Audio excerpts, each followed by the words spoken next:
everybody. I'm Sue Borison from Your Teen Media, and I am here with Jen Pro, Phyllis Fagell, Jody Podol, and I'm not sure if you can see Sharon, but if I can, yeah, I can see you, but I don't know if other people can. Tell us in the chat if you can see Yeah, Sharon. can you see Sharon? Or is she wearing her cloak of invisibility today? Yep, they can see you, Sharon. Anyway, we're real excited to be here. We have a half hour with Phyllis Fagell, so we're going to get started. Phyllis, thank you for doing this with us. And if you could introduce yourself, and we'll go around and have everyone else. But you're our key speaker, so tell us about yourself. First, thank you for inviting me. I am a school counselor, a psychotherapist, a journalist. I wrote Middle School Matters, and probably most importantly, or definitely most importantly, I am the parent of 3 e-learning children right now who may or may not wander into this room while I try to do this. We hope so. That would be exciting. Okay, Jen, who are you? I'm one of the editors at Your Teen magazine, and one of my most favorite parts of this job is getting to work with people like Phyllis and sending writers her way to ask her questions that you all want to have answered. So I'm so glad to meet you today, Phyllis. This is a thrill. Nice to meet and my you. kids are a little older, but I remember the middle school days very well, and I also have lots of friends who are still in the fight. So we'll be talking about relevant things for them. Okay, Jody. Hi, I'm Jody Podol. I also work with Your Teen, and I don't have any middle schools. Well, I have 3 adultish kids at home, and we are all regressing back to middle school. I feel like it's a place where you never really leave in some ways. So it's always good to, get some wisdom about how to manage the day-to-day. Okay, so Sharon Holbrook is half of the Coffee with Jen and Sharon, and right now she looks like she's drinking coffee, but I am. Well, it's actually tea, I have to confess. I think everybody can hear me now. Yeah. I am an editor at Your Teen also, and I have 3 children, 2 of whom are in middle school. I have a 6th grader and an 8th grader, and then I have one who's younger. So I'm listening very eagerly. okay, so I am, we're going to start with some questions, but as you're in the chat, give us your questions. And we'll throw them over to Phyllis. Phyllis, Faith Berlin wanted to say hi to you. Oh, hi, Faith is a friend from Massachusetts. Hi, Faith. Nice. Nice. Welcome, Phyllis's friend. Okay, so I'm going to start with the first question that someone sent in to us who couldn't make this call. And she is asking a question that we hear over and over again, which is she has a 12-year-old boy who's always been very social, but since they're quarantined, he hasn't been keeping in touch with anyone. He doesn't have social media by his choice. He's reluctant to call or Zoom anybody, claiming there's nothing to talk about. And the mom is trying to encourage him to do this, but she thinks she's stressing him out. And her question is this my issue or should I worry? I have been getting that question all of the time. And as the parent of a tween boy, one thing I think that should reassure people is my observation is that as both a school counselor and a parent, kids in this age group, boys in particular, may have very different social needs than we might expect them to have, and they actually might be fine waiting until they can engage in person. A lot of them don't have the skills to interact virtually with friends who at this point they probably haven't seen in a month, and they're used to interacting in a much more physical way. So this is not organic or natural, and I actually think we're likely to do more harm than good if we really sit on them to socialize with others, particularly if they're not unhappy, because what they'll internalize is that we're disappointed in them or that we think they're lacking in some way, and we may inadvertently end up compounding their stress. There are less onerous ways to help them socialize. If you have access to online games like an Xbox Live, I found that tween boys are having an easier time interacting through activities like that. I know several parents who said, I finally caved and I got the Xbox, and I would put myself in that category as well. And then also, even if you think back to when they were younger and did parallel play and they did the same thing but next to each other without interacting, finding a way to approximate that now might be that they're both baking cookies at the same time, or they're watching the same movie at the same time, but they don't have that burden of conversation. So I think we do want to make sure that we're not giving them the impression that we are in any way thinking of them as lacking in social skills because they're not able to talk to kids virtually online right now, and they may not even want to. And is there any point in time where you should be worried? You know, if your child is lonely or isolated, the kids I worry about the most are not the kids who are choosing not to engage virtually because they don't enjoy it or because it's not, or because it's awkward for them. But I worry the most about the kids who really want to entertain, really want to engage friends, really want to be liked, but they lack the social skills to do so. So they're feeling lonely and isolated, and they're looking to you to help them engage with their peers. And this is a time, and I think this is one of the upsides of having this time with our kids, both watching them interact virtually and watching them interact with family members. This is a time to really pay attention. Maybe they interrupt a lot. Maybe they have trouble connecting with friends, or maybe they're doing something physically off-putting when they're on the screen, like picking their nose, or not making eye contact, or trying to impress, or it has to be their way. And so if you as a parent are noticing that there are social skills deficits, this is a time in a really kind but direct way to point out that maybe they would have better luck, or to ask questions. You know, I'm wondering, do you think you might have better luck if you asked a question about something they're interested in?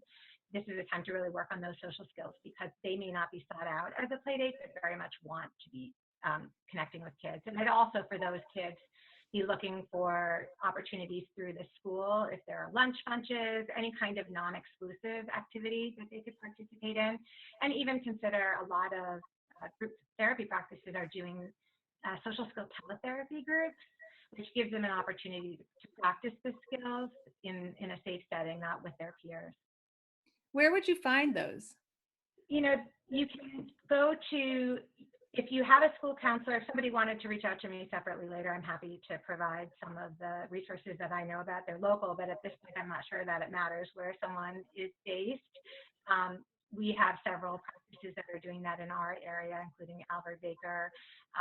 But in your area, it might be worth reaching out to either your school counselor or to group therapy practices that you're aware of, any way to find out if they're running groups of that nature at this time. But it does give kids a vehicle to practice those social skills and to really take advantage of this downtime. Great. Okay, Jen, you want to go with yours? Sure. So we actually had another question that came in from a teacher, and it was something he's seeing. And he has a question that he thinks applies to parents of kids this age. He said, how can we help middle school students get enough sleep during this time? The easy answer is to set a clear bedtime and to shut down tech use an hour before that, but so many of our families are not willing or able to do that. So we have kids coming to distance learning exhausted and stressed. What's the best way to make clear to parents how important the sleep and managing technology piece is? And I just want to point out that somebody in the chat bar had a question that I think goes with this a little bit. The parent said, you know, what do you do about like mandating how they're spending their time aside, like once they get the schoolwork done? Is it just free reign on the technology, or, you know, the limits? So I kind of think maybe those two pieces go together a little bit. What are your opinions on that?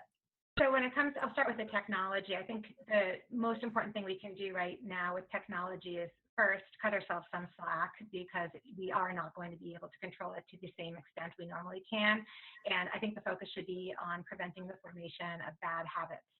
That would include not having a device in the bedroom, which is something I would ordinarily say as well, but I think is particularly true now because their schedules are so all over the place. They're also not, in terms of the sleep, they're not as physically active as they are during the day, and they're not even having the same emotional highs and lows because they're not interacting with as many people. And then you have to factor in all of the ambient anxiety that they're absorbing and thinking about. If you talk to other adults, adults are having trouble falling asleep right now. Adults are having trouble turning off their thoughts. Yeah, me too. And you know, I think one of the things we tend to forget is that kids are people too, and it's not always as simple as simply saying you must go to bed now. So we can set them up for success. We can figure out what is at the root of their sleep issues. Is it a technology problem? Is it that they're texting too close to bedtime and the LED lights are interfering with their sleep cycles? Is it that they're not getting enough physical activity during the day and we need to make sure that they are running around a little bit more? Is it anxiety, and do we need to be giving them a space to talk about what's on their mind so they can unload it. Sometimes it helps to have a worry box in a kid's bedroom, particularly with a younger middle schooler, where you talk about what their worries are, write them down on an index card and say, we're putting them to bed for the night and sticking them in the worry box. And it's both a literal and metaphorical way to kind of set them aside. You're not saying that they don't exist. You can revisit them the next day, but you're giving them permission to take a break and, in a sense, to carry those worries for them. So this is, to me, it's as much a communication issue as it is a scheduling issue. And I see it with my own kids as well. They're having a much harder time falling asleep and staying asleep. But once they are hardcore asleep, they're having a very, very hard time waking up. So with my own sixth grader, I'm not quite as strict as I might be during the school year, because as I have mentioned, it's really hard to have as iron control as we normally do. Plus, when we have taken all control away from kids at an age when it's so important to them to have some mastery over their own life, I'm trying to the extent possible to build in a little wiggle room. But that doesn't mean I let him stay up until 10 o'clock at night. So there is a point at which he has to go to sleep. But I'm also taking a look at the rest of the day and saying, what is it that we can do to set him up for success, to help him fall asleep when it's time? And part of it also is not letting them sleep in the next day. So if they are overtired and they're showing up tired for class, then you need to be resetting their clock. Kids this age need a good 10 hours of sleep. And so I would still enforce that wake up time consistently and try to get them back on track. And hopefully the longer this goes on, the more that we will find that they're able to get back into some kind of a routine. This is still so new and the changes are so massive that it doesn't surprise me at all that there's some anxiety and that there are some sleep issues that are going along with it as well.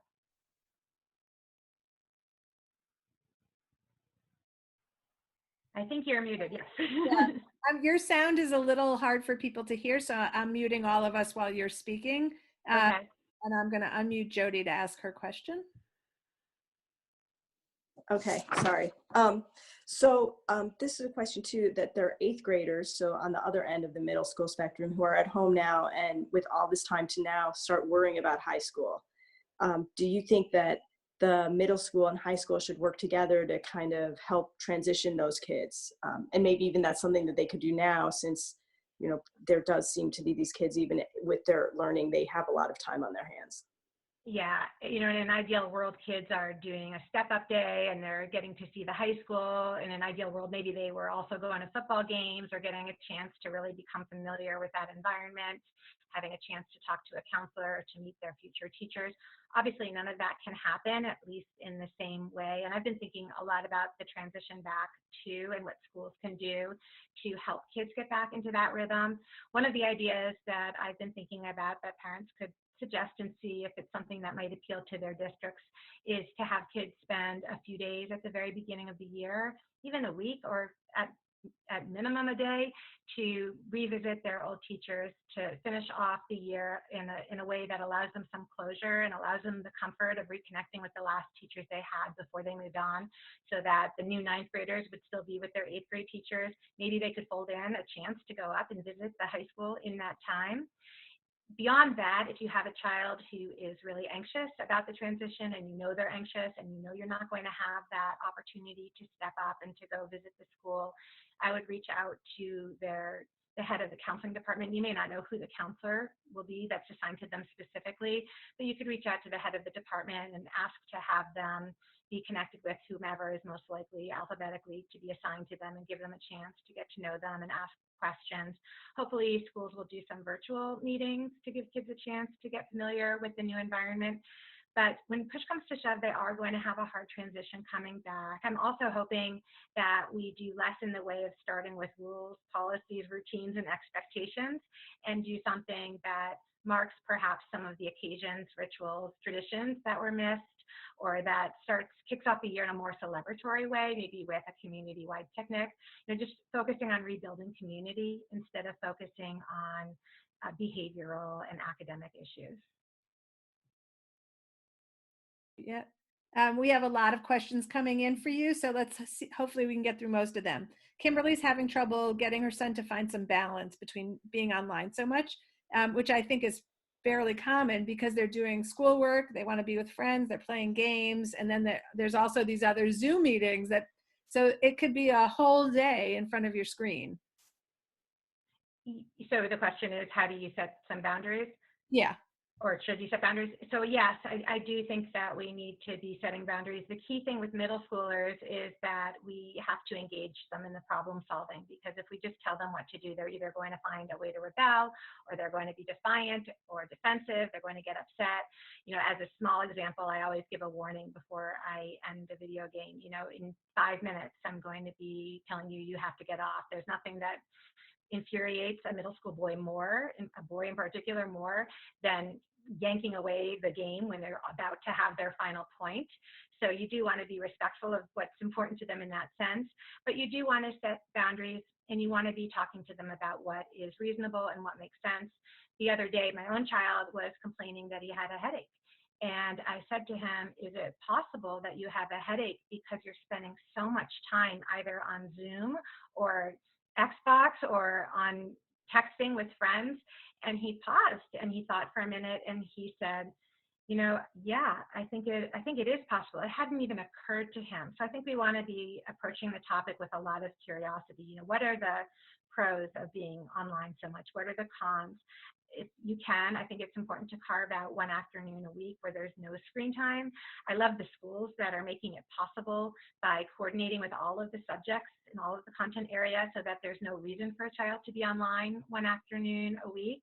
And you could piggyback on that by saying it's also a time when you're not going to be on your computer. You know, middle schoolers are also really worried about FOMO. So for the extroverted kids who are adept at interacting online socially, a lot of them don't want to miss out on whatever has been organized on House Party or some other video conferencing app.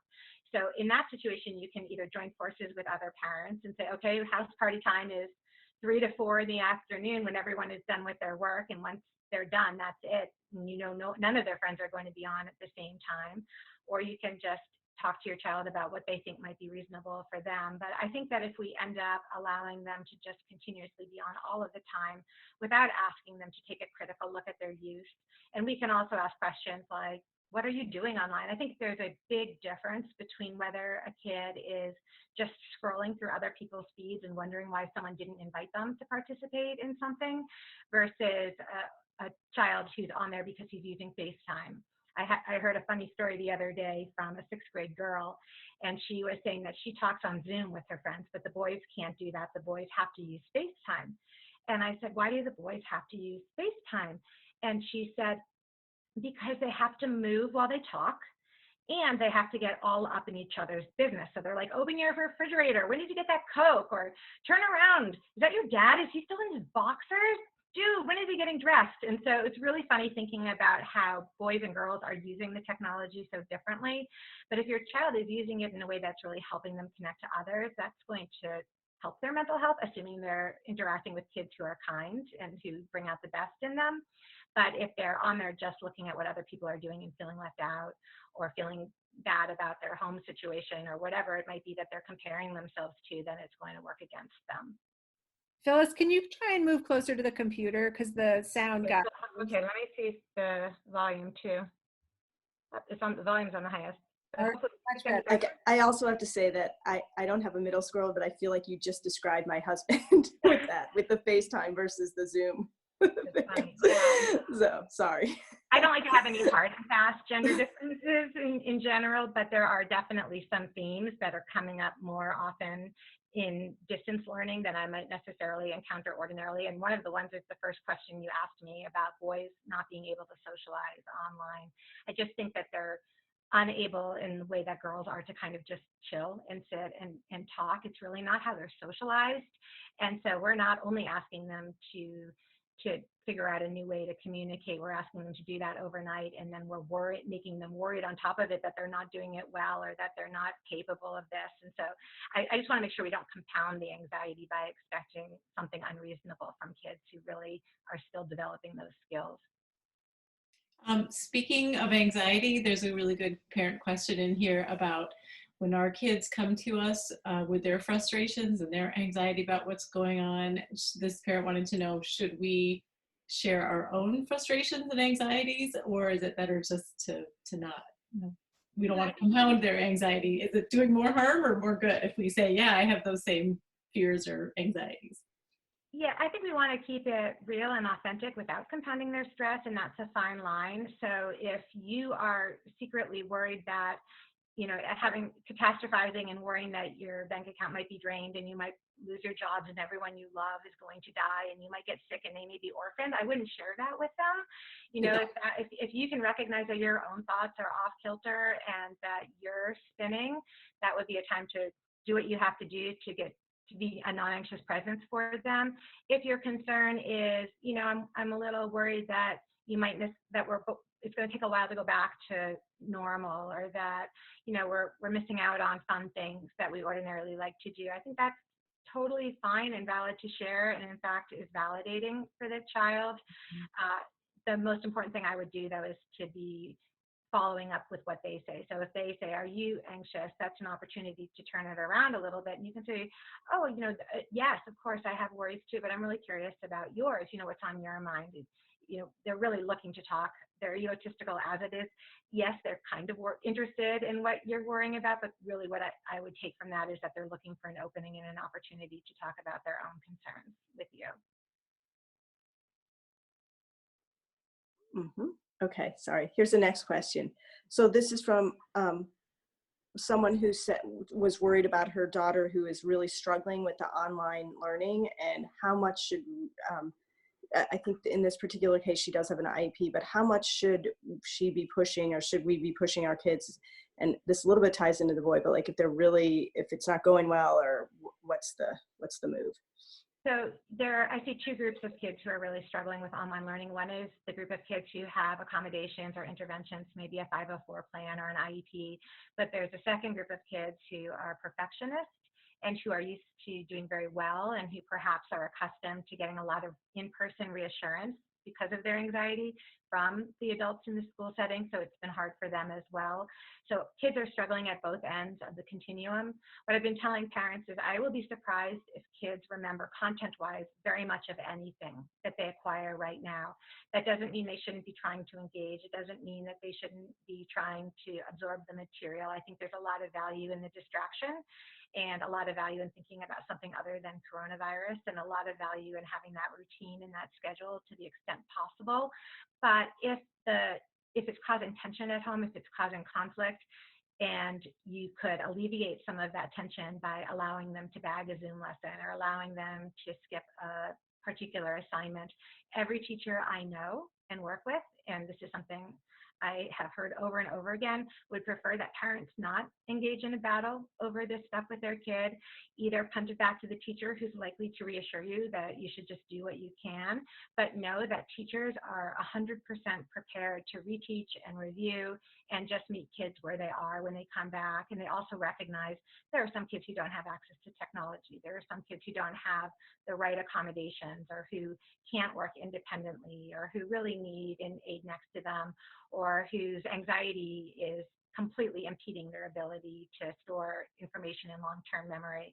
So this is a very unusual experience. It's very extreme, and I would put all your energy on connecting and warmth in the relationship, and not worry at all actually about the academics beyond helping them stay as engaged as they can, reasonably speaking.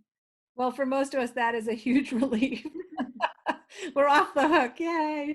Okay, so first of all, I just want to tell you that Erin says it's like you're living in my house, Phyllis. So that's, and then this one, it's just so heartbreaking. All of these end of like the life cycle events. So if you have an 8th grader, Karen says like the disappointment of missing all the end of the year events she's been so looking forward to, the trips, the dances, the graduation. How do we deal with that with our kids and our own disappointment, by the way?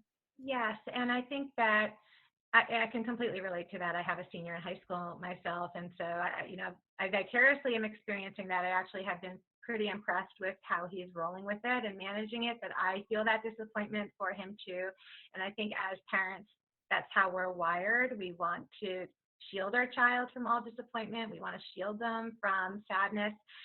the most encouraging thing I can say along those lines is that the research actually shows that kids who are forced to endure periods of uncertainty are more likely to have greater flexibility, satisfaction, and gratitude later in life. So they are acquiring so many skills that they would not acquire in the school setting that will serve them during other challenging points in their life when they experience other kinds of adversity. So as hard as it is, there is a positive, there is a silver lining. I'm hoping that for a lot of the rituals, for the graduations, for the proms, that schools will either find a creative way to honor those occasions or reschedule those occasions, or just find a way to, at least at minimum, do it virtually. You know, one of the traditions in my son's school is that the parents surprise the graduating seniors with the parents all perform for them. And that's something that's a time-honored tradition that we couldn't do, but what we're doing instead is we're splicing everything together digitally, and we're going to have the entire class watch it at the same time. And so this was just a way to acknowledge that it's an occasion to come together as a community. No, it's not what we had in mind, and we want to validate that for our kids too, to say, yeah, no, this is not what we wanted for you. We know this is not what you wanted for yourself, but to do what we can to at least mark these occasions. I've heard of eighth grades planning virtual drive-through graduations where they pull up in their car and they stand 6 feet apart. They get the graduation photo and their diploma. They get back in their car and drive on, and it's the next one. And, you know, that's what's going to happen. We're going to have to find other ways to mark these occasions.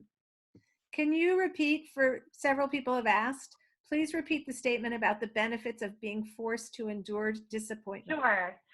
So the research shows that kids and young adults who are forced to endure periods of uncertainty, like graduating in a recession is an example, have been found to have greater flexibility, satisfaction, and gratitude throughout their life later on. So when they experience adversity later on, they're able to roll with it better, and they're more appreciative of the blessings that they have. I think there are a lot of social emotional skills that kids are picking up through this. If you think about it, even as for us as adults, we have to manage uncertainty. We have to really work on our communication skills if you don't have the benefit of face-to-face interactions. We have to set our own schedules and really figure out how we function best and how we learn. We're all multitasking because people are often working in small spaces with a lot of distractions in the background, and we are learning flexibility. I think people have more gratitude or more appreciation for the relationships in their life that matter and for the things that bring them joy. So all of those are positives that I believe are going to come out of it. So they may not acquire quite as much in the math realm, but I do believe there will be other things that they will acquire from the experience. You know, learning is happening all of the time. Okay, we probably have time for 2 more questions. So one of them, someone gave early on the question that their kid is really afraid to go outside at all. Yeah. And so what does a parent do about that?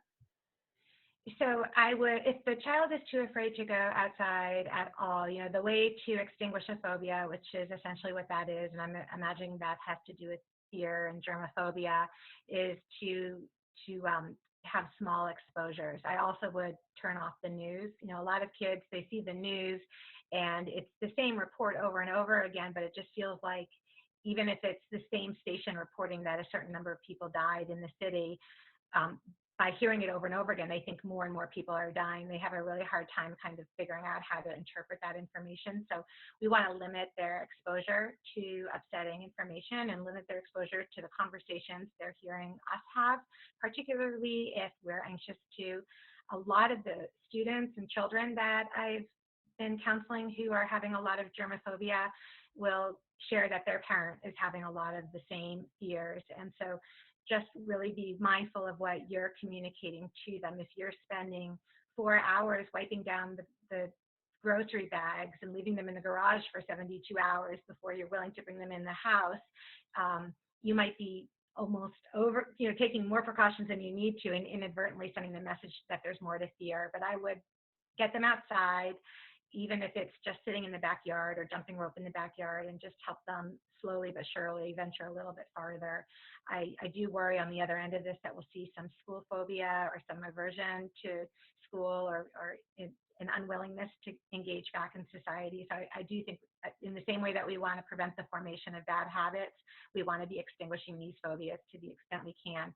And again, that would be a situation where if you couldn't do it on your own, and it really is interfering with their day-to-day living, and not leaving your house is interfering with your day-to-day living, that is a time when I would probably look into teletherapy for them, to have a professional work with them too. Okay, so I'm going to give you one last question, and unfortunately there's a few that came in later that we didn't get to, but this last one, I think there was a little bit of frustration with the idea that all schools are not grading, and so there are schools that are giving kids grades, and if those kids aren't living up to what they did before, or just not turning in work, there is a consequence for that. And so, and the parents who are writing about it feel frustrated that they aren't able to motivate their kid, but the school is actually counting it. So what do they do? Yeah, I disagree with schools that are doing that. I have to be honest. I think this is a time to either go pass fail, or to tell a child that unless you do no work at all, you will not do worse than you did in the prior quarter, as long as you're making an effort. And so and I think a lot of teachers feel that way too, and are doing their best to be as accommodating and lenient as possible. So I would clarify the policy and make sure that you're understanding it correctly, because I think a lot of people are retooling their policies as they go, as they really get more information and learn more. But I would advocate for your child. And then if you get nowhere, if there's nothing you can do, I would just over and over again reassure your child that you are not worried about their grade. I mean, we all know the stakes are pretty low in middle school, and that if they learn how to study, if they learn what they need to do to be successful, if they pick up a few coping skills during this time, if they're better able to identify their feelings, which is hard for middle schoolers to do, those are all wins too. I was talking about this with my own child. I was having a hard time getting my sixth grader to sit for a particular lesson, and ultimately he ended up, we had ordered a Roomba, and I joked it was like Christmas around here, because it was something for him to do. He programmed the Roomba, he set up the Roomba, he watched the Roomba we all watched that Roomba. I mean, that just sums up how little there is to do right now. But I was thinking about it later, and I thought, there's a lot of value in the process of learning how to program and set up a Roomba. And just make a point of telling your child, you didn't do that assignment, and I'm not worried about your grades. I'm really happy that you used that time to help me cook dinner, and I really think it's amazing that you learned how to make that soup, or whatever it is they were doing instead. And if you telegraph that is what your value system is, they're likely to internalize it as well. Okay, thank you so much, Phyllis Fagell. This was amazing. We really, really appreciate your time. Thanks for having me on.